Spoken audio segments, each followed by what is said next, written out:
All right, you guys, welcome to this episode of the Inspired to Be You podcast. I'm your host, Amanda Krebs, and I'm unbelievably excited and privileged to have one of the most renowned relationship experts that I've ever come across.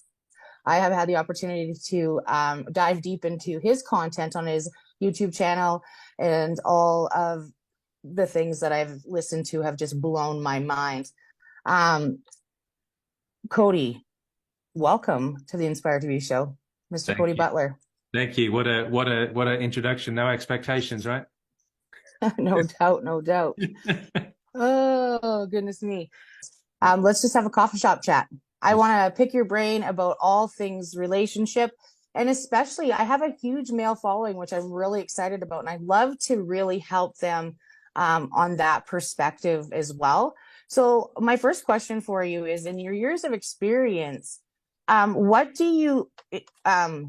your years of experience, what have you found to be the key elements that contributes to a successful relationship?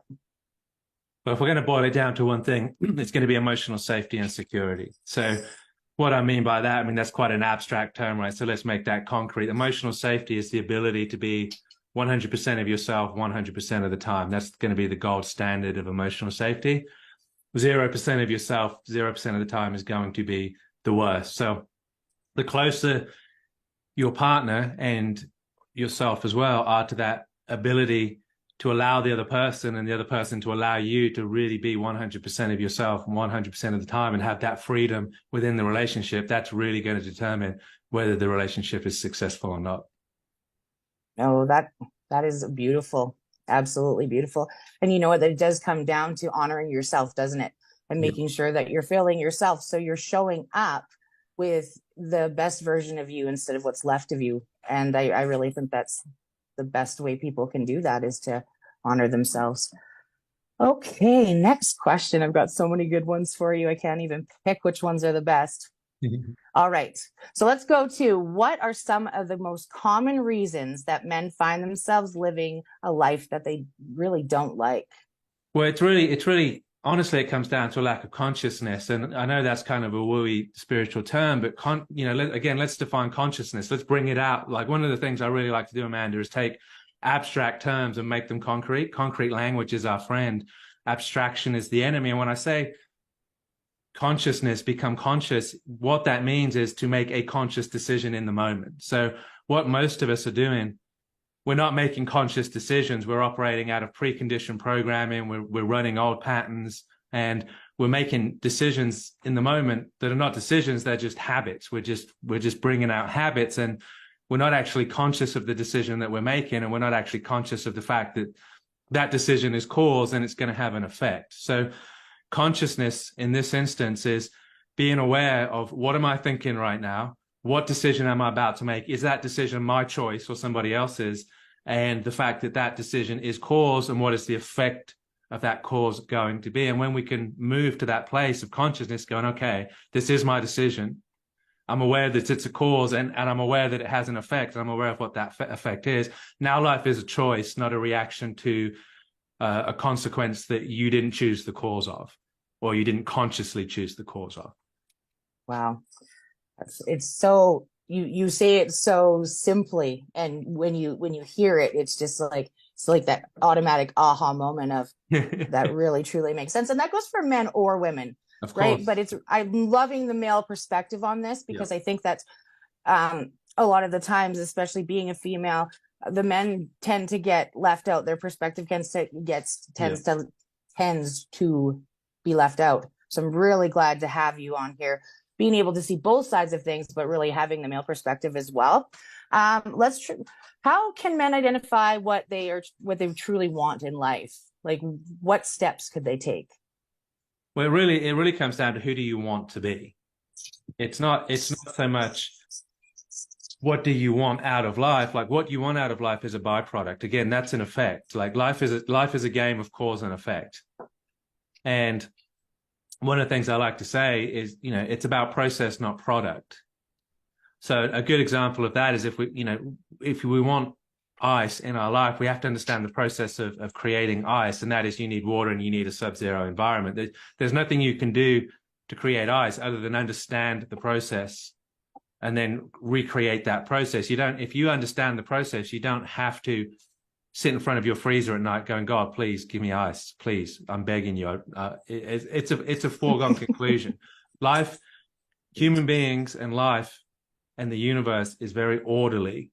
It follows laws and rules and regulations, and it is a game of cause and effect. And a lot of times we chase effect without understanding the cause. And I can guarantee you, as a man or as a woman, everything you want, the cause of those effects are going to be honesty, self-honesty, confidence, integrity, the ability to be truthful with yourself, the ability to have clarity, the ability to be conscious and understand that this is a game of cause and effect.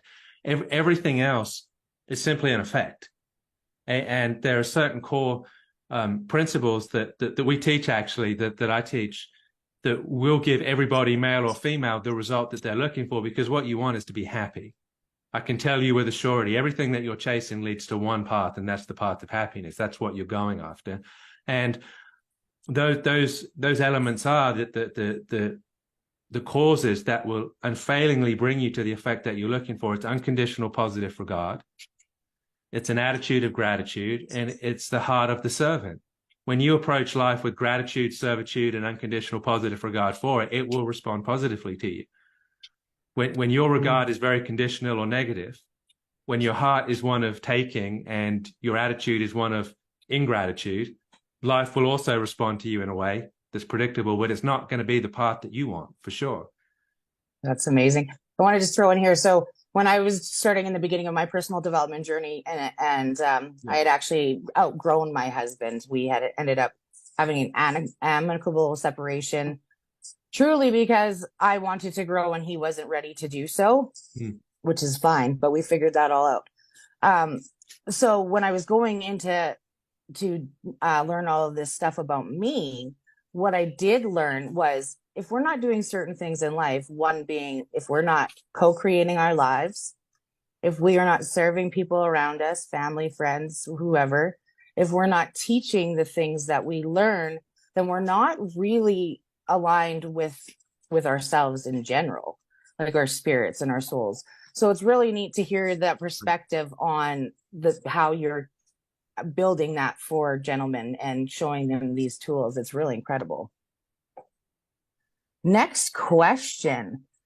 How important is it for self-reflection and understanding personal values in a process of creating a life that aligns with one's desires? Oh, it's absolutely critical, Amanda. If you violate your own value system, prepare for pain. It's in the mail. It's like, there's lots of cliches. The man that stands for nothing will fall for anything, and all of these things. The reality is, happiness comes from the fulfillment of your full potential, or productively taking steps towards your full potential. You don't necessarily have to be there, but it's like, you have more to give this world than you've given it so far, or you wouldn't be doing this. The men and the women that are listening to this know you have more to give to this world, or you wouldn't be listening to this podcast. And your happiness depends on the fulfillment of that potential. You recognize it and go, I have more to give. I'm a seed right now that hasn't been planted, or I'm a seed that hasn't grown yet. And ultimately, your happiness is going to depend on honestly recognizing that and going, hey, look, I have more to give. I haven't given it yet. And I'm not going to rest until I reach that full potential. Wow. Okay, you guys, I want you to actually stop this and go back about 30 seconds here and listen to that all over again. I've got goosebumps, Cody. I have goosebumps. Okay, Can I throw something out? Yeah, do it up. So again, so obviously I'm in the marriage space, the relationship space, and and it's like, again, when we're working with men that are in broken situations, it's like, how attractive is that? Like, when you look at a man that is recognizing that he has potential and more potential than he's fulfilling, and actually taking steps to proactively fulfill that, that's a very attractive thing to a woman. 100%. Vice versa, it's like, this is what attraction is about. Attraction is behaviorally based, and it's like, when you start to recognize, I have infinite potential, but I'm finite right now, and you start to move towards that infinite potential, everyone around you is going to go, holy smoke, I've got infinite potential too. How can men overcome fear or resistance to change when they're trying to pursue a life they truly want? So the first thing is in that question is going to be, well, figure out what a life you truly want is. That's going to be the first thing, right? The reason most people don't get what they want is because they don't know what they want. Yeah, it's like the universe asks them, what do you want, Cody? You go, oh, I don't know. Your wish is my command. There you go. You've got a bunch of nothingness. That's exactly what you asked for. But the second part to that question, I think, is going to be to recognize that every emotion has a physiological equivalent. And we understand that with fear, right? So with fear, what is the physiological equivalent that comes with fear? Well, it's going to be fight or flight. If we're in a state of fear, then fight or flight is the response. And in a marriage situation for sure, but in life in general, if you're in a state of fear in your marriage and you're in a fight or flight situation, which of those two is helping your marriage? Fighting with your wife or husband, or fleeing from them, abandoning them? It's like fear is an incredibly destructive state, and it can only produce destruction. And there's a list of emotions. We can start with shame, guilt, apathy, fear, depression, pride. These are all emotions that produce an absolutely negative outcome in your life. If you're in a state of fear, if you're in a state of apathy, if you're in a state of depression, if you're in a state of guilt or shame, nothing good is going to happen to you. I can assure you of that. But when we go above that line, when you achieve the highest state, which the highest state, by the way, is courage. We've got courage, willingness, neutrality, joy, peace, love. When you're in these states, genuinely, nothing bad can happen to you. Only good stuff can happen. So the great thing about fear, well, let me just back that up a second. The first state there is courage. Well, the great thing about fear is that courage is fear with action added to it. So if you're in a state of fear right now, all you have to do is add action to that fear, and you are in a state of courage. Now good things are going to happen to you. And when we're in a state of fear, we can go one of two ways. We can go, I'm in a state of fear. I'm going to fear. This is terrible. And I'm going to flee or fight. Or you can go, I'm in a state of fear. Wow, what an opportunity. Because all I need to do is add action to this fear. And now I'm in a state of courage. And again, attraction is behaviorally based, right? If you are a man or a woman who's constantly fearful, what are you attracting to you? Very little. If you are a man or a woman that is constantly in a state of courage, what are you attracting to you? Good things. That's incredible. I say that all the time to people that I'm working with as well, is like, are you going to let your fears keep you stuck, or are you going to allow it to propel you forward? And that's been a massive thing with a lot of people, and they don't even recognize it, because fear is almost a lie. It's got, when you physically think about fear, the way your body feels is very close to excitement.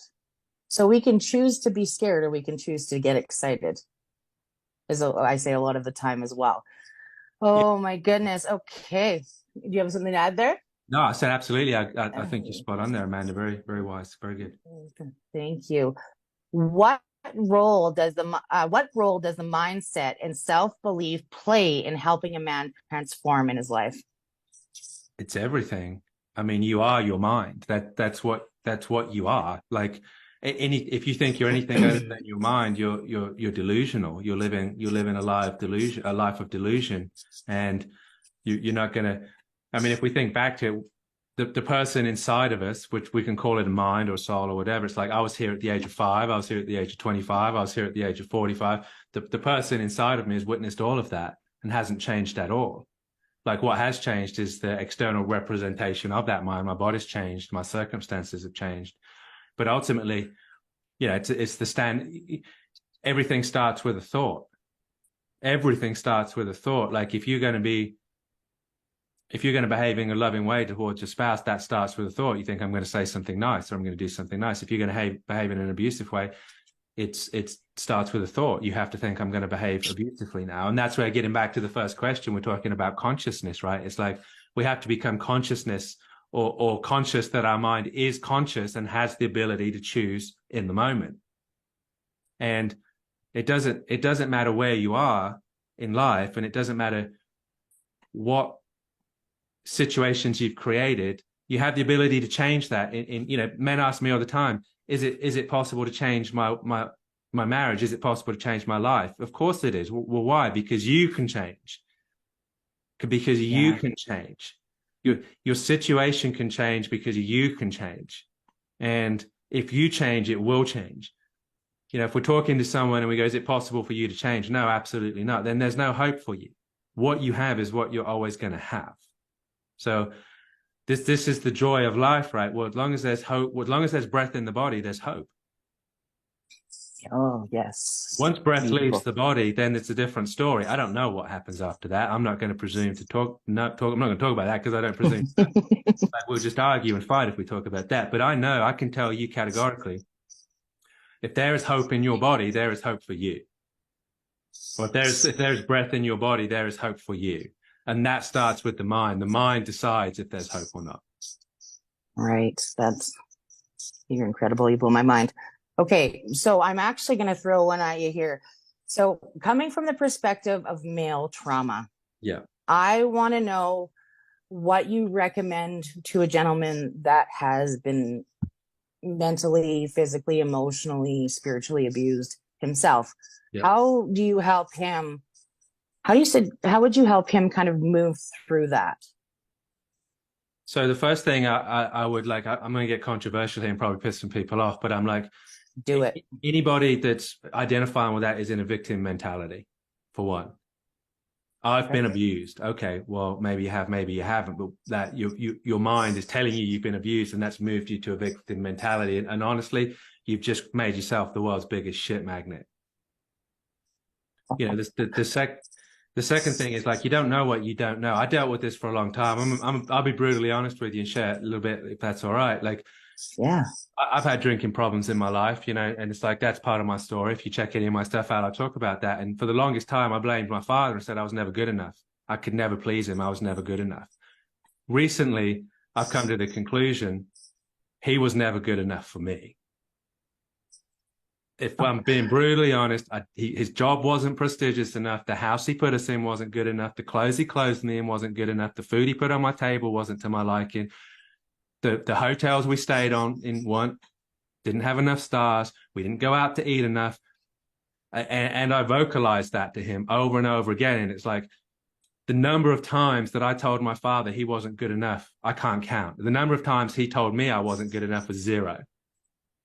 And for the longest period of my life, I made the statement, I had a drinking problem because I was never good enough for my father.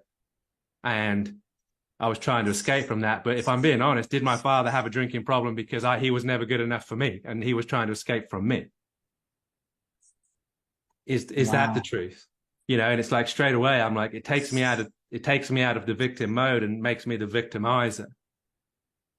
And again, for years, I said, I spoke in ways like, my father's fixed his ways and we've made up and I've forgiven him. Like, there's humility in me and I'm able to forgive. And the reality is, it's like, it's the other way round. It's the other way round. It's like, for 20 years growing up, I told him repeatedly he wasn't good enough for me. Never once did I think that I was causing him trauma. And I would encourage anybody that's in a position that's going, I'm traumatized. Okay, well, I understand and I accept that. I was traumatized, but I caused the trauma. I was responsible for the trauma, and I also inflicted the trauma on other people. So I would encourage you to, yes, you're traumatized. I'm not going to belittle that, but I would also encourage you to move out of that victim mode and say, well, maybe I'm responsible as well for inflicting trauma on others. And maybe it's my role to heal other people. Maybe it's not for me to sit here at this point and just take and saying, you need to heal me because I'm traumatized. That would be the productive position I would take. Wow. And again, this goes both ways, you guys. We do not want to segregate anybody or leave anybody out, but we are going on the male perspective in this episode because I have the opportunity to have a great man sitting with me. So we're going to utilize that to the best of our ability to help some people, especially men, because I feel like men are expected to be certain things, right? We always talk about the women and how they're expected to do this, and this. But let's think about that. Men are also expected to do this, and this, and they're not supposed to do this, and this. And sensitivity, or, I mean, really, were you taught to be conscious of your thoughts and feelings? No, you weren't. As a man, you weren't. You know, quit crying. Don't do this. Boys don't do this. Boys don't do that. It's nonsense. We are all human, male or female. So let's get to the next question. What are some of the particular techniques couples can use to improve an open, honest communication in their marriage? Great question. So there's a couple of parts to the answer. So the first question, when I'm working with a couple, I'll ask them both the question to both of them. Have either of you woken up in the morning and gone, I'm going to be a real dickhead and hurt my partner today? I'm going to intentionally set out to hurt my partner. And of course, the answer is, I've never had a yes to that. No one's ever woken up and gone, I'm going to be a real dickhead and hurt my partner today. Okay, so neither one of you started the day with the intention of hurting each other, yet you hurt each other. So can we agree that the hurt came out of a miscommunication somewhere? Can we see that the hurt was not personal, or the offense was not personal? Neither of you started the day with the intention of hurting each other, yet you did. So can we agree that it was a miscommunication? And the answer is always yes. It's like, so the secret to the reconciliation here is in the communication, isn't it? It's not in the issue that the story that we're telling about what happened. It's in the way that the story was communicated to each other. So the next part of that is going to be, we're taught, I say in the West, I don't know about other cultures, but I know we're taught for sure that we communicate in a right-wrong paradigm. I'm right, you're wrong. I'm right, you're wrong. We're in opposition to each other, but you don't have to communicate in a right-wrong paradigm. There is another option. The other option is, what can I learn from you, Amanda? Like if you say, we're going to have some views we don't agree on for sure, 100%. But, you know, it's like the traditional form of communication is we're going to go into a right-wrong paradigm and we're going to debate each other, and there'll be a winner and there'll be a loser. But it's like, the better question is, well, you had this belief, Amanda, it's different to mine, but maybe I'm wrong. Can you help me see why you have that belief? Because maybe there's some validity to it. Maybe there's some validity. Wow. And wow. It's basically, we communicate, I say in a marriage, but period, we communicate, period, most of us, in a lower state before we're able to reach a high state of sophistication. We communicate to be understood, not to understand. Oh my gosh, 100%. I seriously, you have set the bar so high, my friend. Okay, so what was I was going to ask you another one here. You just blew my mind. Blew my mind. So let's get into like parenting styles. I know a lot of families, they have, you get a mom and dad together, they're great together as a couple, but their parenting styles end up being completely different. So how can couples navigate different parenting styles, handle family dynamics that may arise within their marriage? So that's a great question. So it's going to come back to the previous answer, really, which is, one, seek to understand before being understood. But it's really, especially in a parenting situation like this, the key is to focus on what you have in common, not what you don't. So if you and I had a child together and we completely disagreed on how to raise that child, it's like, well, can we agree, Amanda, that we both want what's in the best interest of this child? Can we agree that you love this child immensely and you would do anything for this child? Yes. Can we agree that I love this child and I would do anything for this child? Yes. So this is common ground. We both agree that we want the same outcome, which is what's best for the child. Now the difference comes on the path to what's best. So again, it's coming down saying, okay, well, we both want what's best for little Johnny, Amanda. So you think that this is best. Help me understand why you think that is best, because it's very possible I'm missing something here. Versus the traditional approach is, you need to understand my point of view because you're missing something here. It's moving out of that right-wrong paradigm and moving into the help me understand where you're coming from, because I acknowledge that I may be missing something. Is it possible that I'm wrong? Is it possible that I'm lacking information? Is it possible that I overlooked something here and you can help me see that? And it's going to your partner saying, help me see what I'm missing, versus you're deficient and let me show you my superior view because you're a little bit inferior right now and I need to bring you up to speed.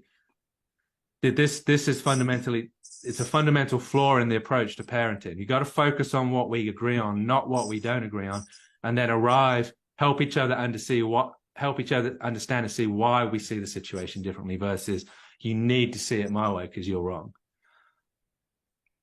Wow. All righty here. So well, we're sticking on this family subject here, Yeah. and when family comes finances.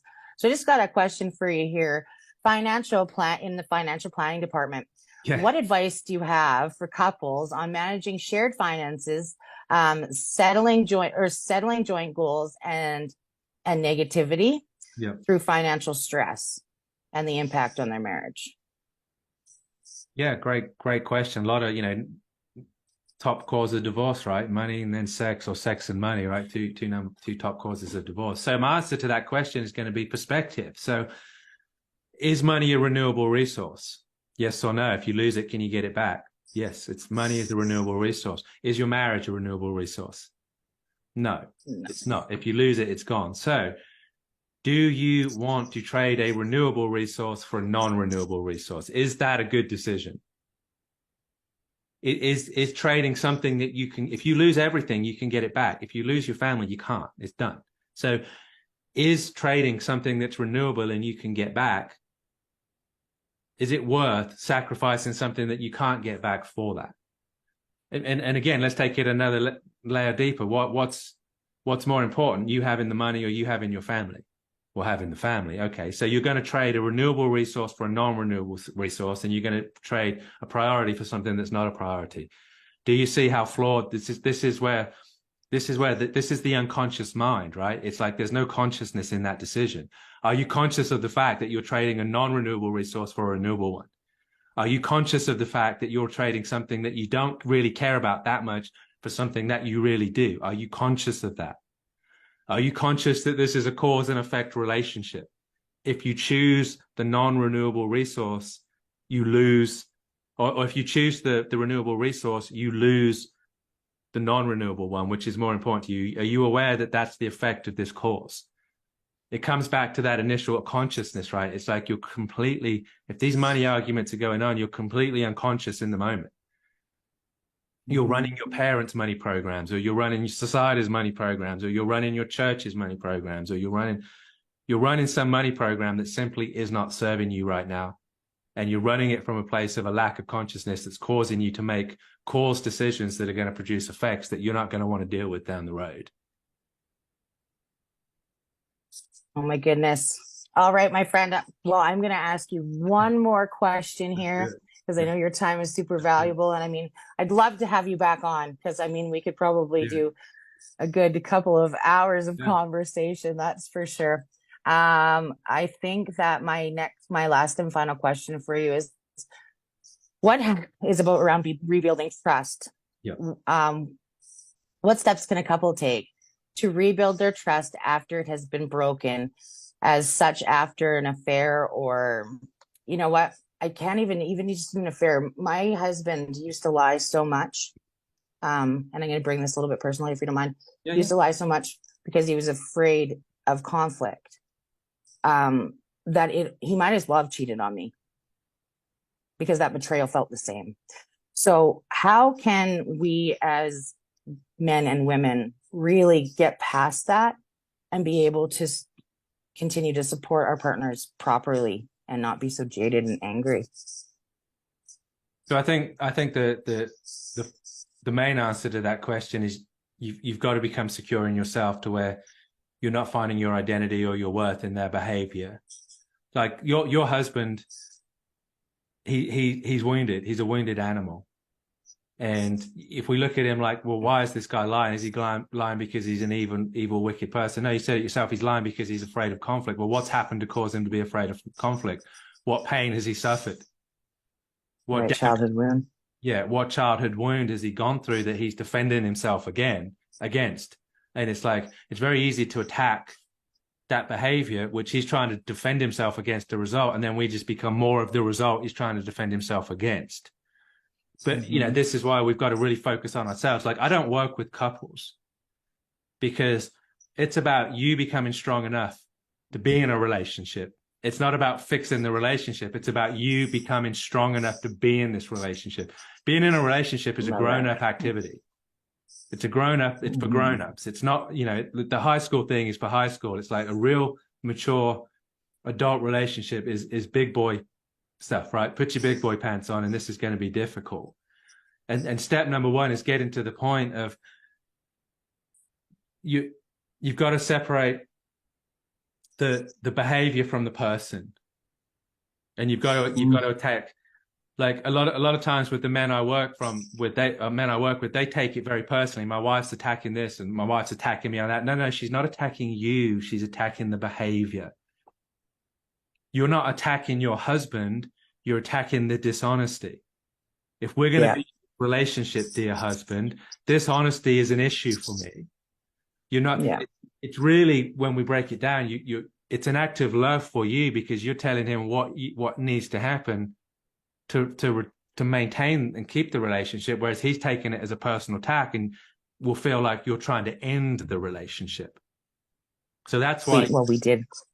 Yeah. But it wasn't negative. But anyway, sir, go finish up there, sir. Yeah. It's we could call it a bulletproof vest, right? It's like we've got to put a bulletproof vest on, and it's a case of the person's behavior. We're all wounded.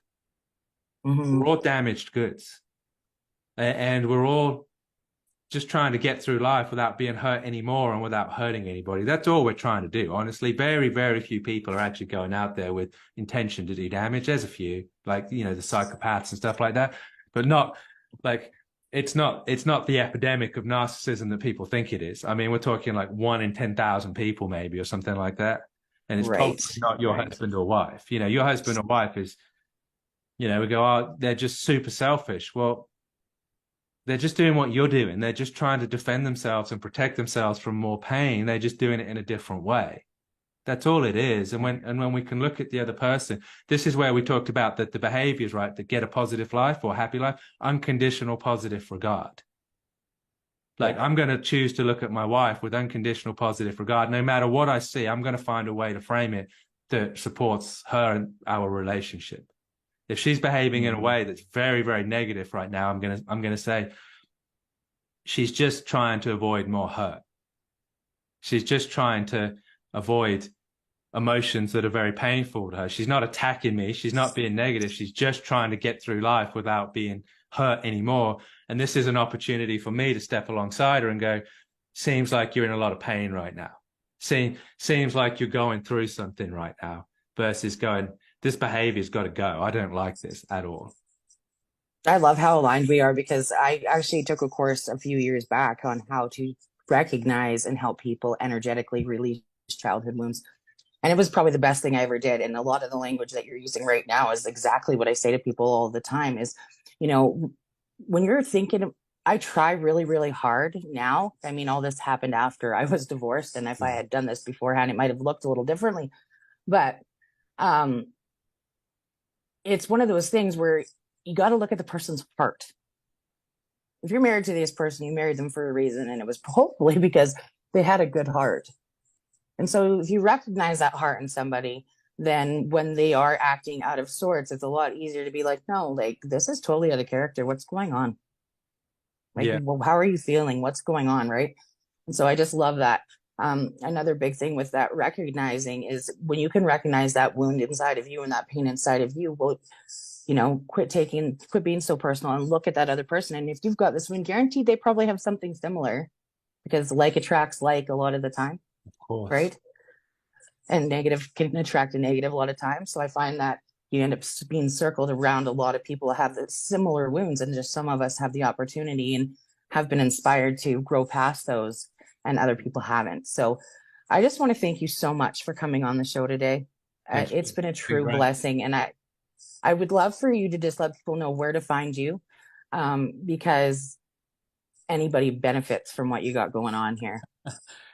But yeah, bettermarriage.com.au is the website. Also, I post to YouTube on a very regular basis. So I think that's Better Marriage by Cody Butler. But if you search Cody Butler and Better Marriage on YouTube, you'll find I've probably got 300 or 400 videos at this point. So we've got wherever you're at, we'll meet you there. If you're just looking for some free advice, we'll meet you there. If you're looking for coaching, we'll meet you there. If you're looking for some serious help, we'll meet you there as well. Wherever you're at, we've got resources for you. So YouTube, Better Marriage by Cody Butler, or bettermarriage.com.au, the two places that I really